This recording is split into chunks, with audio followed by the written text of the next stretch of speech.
Si Samaw, mabait yan. Si Samaw. Yan, mabait. Hoy! Wag ano ha. Mayroon kami isang aso na matay, guys. Na-stroke siya, guys. Pero hindi namin alam na kung na-stroke siya kasi si Puti. Kasi gumala siya. Nawala siya ng 5 hours lang siya nawala, guys. Pag-uwi na, guys. Kahapon. Ano na siya, guys? Yung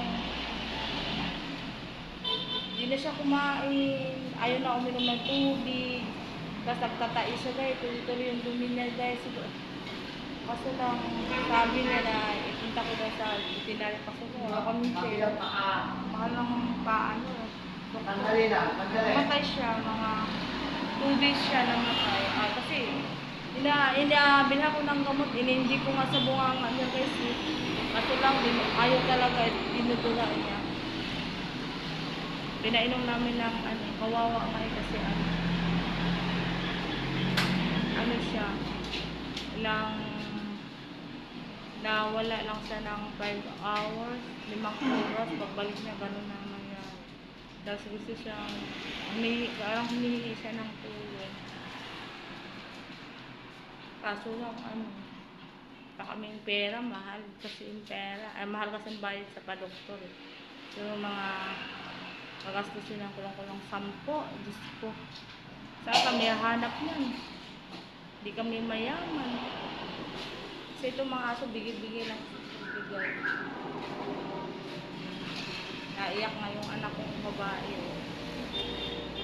Dahil naalaga din niya yung baby ko. Bigay lang din yun. Parang anak siya ng breed ng Japanese na aso. Bigay lang din.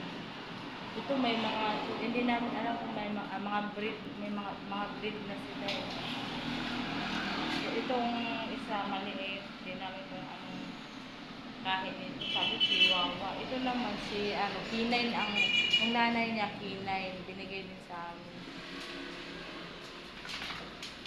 Ito hindi namin alam kung ano lahi niya.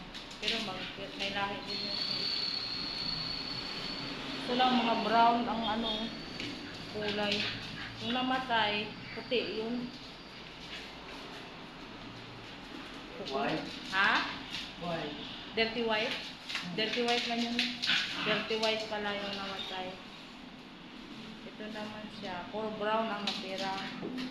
Kukulit.